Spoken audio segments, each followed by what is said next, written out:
Hello guys.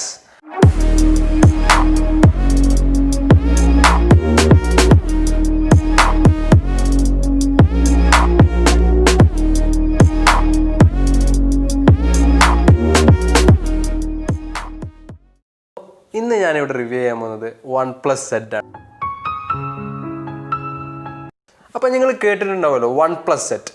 അതിന്റെ റിവ്യൂസും പല സ്പെക്സും കാര്യങ്ങളൊക്കെ ലീക്ക് ആയിക്കുന്നത് പല റൂമേഴ്സ് നമ്മൾ കേൾക്കുന്നത്. ഇതൊക്കെ സത്യമാണോ നിങ്ങൾക്കറിയാം? അത് മാത്രമല്ല അതിന്റെ വിലയിലടക്കം പല തറക്കാണ്. പല വീഡിയോസ് യൂട്യൂബിൽ ഇറങ്ങുന്നുണ്ട്. അപ്പോൾ ഇതിൽ കറക്റ്റ് എന്താണ് സത്യം എന്ന് ഞാൻ ഈ വീഡിയോയിൽ കാണിച്ചു തരാൻ പോവുകയാണ്. നിങ്ങൾ കേട്ടിട്ടുണ്ടാവും ഇന്ത്യൻ മാർക്കറ്റിൽ OnePlus കൊണ്ടുവരുന്നത് പ്രീമിയം ഫോൺസ് ആണ്. ഏകദേശം അത്യാവശ്യം നല്ല റേഞ്ചിലുള്ള ഒരു പ്രീമിയം ഫോൺസ് ആണ്. നല്ല സെഗ്മെന്റിൽ ഇറങ്ങും. ആരാണ് ചേഞ്ച് ചേഞ്ച് ആഗ്രഹിച്ചാലോ എന്ന് തോന്നി. അവർ തീർച്ചയായും അവരെ ബഡ്ജറ്റ് ചൈന മാർക്കറ്റിൽ മാത്രമല്ല നമ്മുടെ ഇന്ത്യൻ മാർക്കറ്റിൽ വരെ കൊണ്ടുവരാൻ തീരുമാനിച്ചു. അങ്ങനെ കൊണ്ടുവരുന്ന ഒരു ഫോണാണ് OnePlus Z. ഇതിൻ്റെ ലോഞ്ചും കാര്യങ്ങളൊക്കെ ജൂലൈയിലാണ് തീരുമാനിച്ചിരുന്നത്. അവർ 11th തീരുമാനിച്ചിരുന്നത്. കൊറോണ കാരണം അതങ്ങനെ പോയി. റിവ്യൂ ചെയ്താലോ? അപ്പോൾ എൻ്റെ അടുത്ത് ഫോണൊന്നുമില്ല റിവ്യൂ ചെയ്യാൻ. നമുക്ക് കിട്ടിയ ഇൻഫോർമേഷൻ എന്താണ്, നിങ്ങളോട് സത്യമായ ഇൻഫോർമേഷൻ എന്താ വെച്ചാൽ നിങ്ങളോട് ഷെയർ ചെയ്യാമെന്നാണ് ഞാൻ ഈ വീഡിയോ ഉദ്ദേശിക്കുന്നത്. വാരിയൻസ് ഏതൊക്കെ വാരിയൻറ്റ്? മിറർ ബ്ലാക്ക്, റെഡ്, ബ്ലൂ, പിന്നെ ലിമിറ്റഡ് എഡിഷൻ എന്ന് പറഞ്ഞാൽ ഒരു വൈറ്റ് ഉദ്ദേശിക്കുന്നത്. ഇറങ്ങുമോ ഇല്ലെന്ന് എനിക്കറിയില്ല. എനിക്ക് കിട്ടിയ ഒരു ഇൻഫോർമേഷനാണ്. അതേമാതിരി ഇതിൻ്റെ റോം വരൊക്കെ 3 ടൈപ്പ് ഇറങ്ങുന്നത്. അവർ 512 12GB റാമും പിന്നെ 256 8GB റാമും ഇല്ല, പിന്നെ ഒരു 128 6GB റാമുള്ള ഒരു വാരിയൻറ്റ്. 3 ടൈപ്പ് വാരിയൻസ് ആണ് അവർ ഇറക്കുന്നത്. ഇതിൻ്റെ പ്രൊസസ്സറിനെ കുറിച്ച് പറയുകയാണെങ്കിൽ പല റൂമേഴ്സ് ഉണ്ടായിരുന്നു. MediaTek ആണെന്ന്, പിന്നെ സ്നാപ്ഡ്രാഗൺ 765G ആണെന്ന്. പക്ഷെ ഇതൊന്നുമല്ല അവരിറക്കുന്ന പ്രൊസസ്സർ. അവരിറക്കുന്നത് 765 ആണ്. നമ്മൾ ക്യാമറൻ്റെ ഭാഗത്തേക്ക് വരികയാണ്. കുറേ കാലങ്ങളായിട്ട് അവർ ആദ്യ കാലത്തൊന്നും ക്യാമറ സെൻറ്റർ പൊസിഷനല്ല അവർ വെച്ചിരുന്നത്. തീർച്ചയായും ഇപ്പോൾ കുറച്ച് കാലമായിട്ട് അവർ ക്യാമറൻ്റെ പൊസിഷൻ സെൻറ്ററിൽ ഇങ്ങനെ പിടിച്ചു കൊണ്ടുപോവുകയാണ്. അപ്പോൾ ആ സമയത്താണ് ബഡ്ജറ്റ് ഫോണായ OnePlus Z അതൊരു ഭാഗത്തേക്ക് ക്യാമറ ഒതുക്കി. ഇതിൽ വരുന്ന ട്രിപ്പിൾ ക്യാമറയാണ്.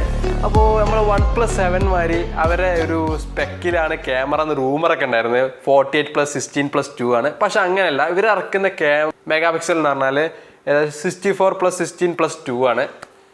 പിന്നെ ഫ്രണ്ട് ക്യാമറ 16ഉം.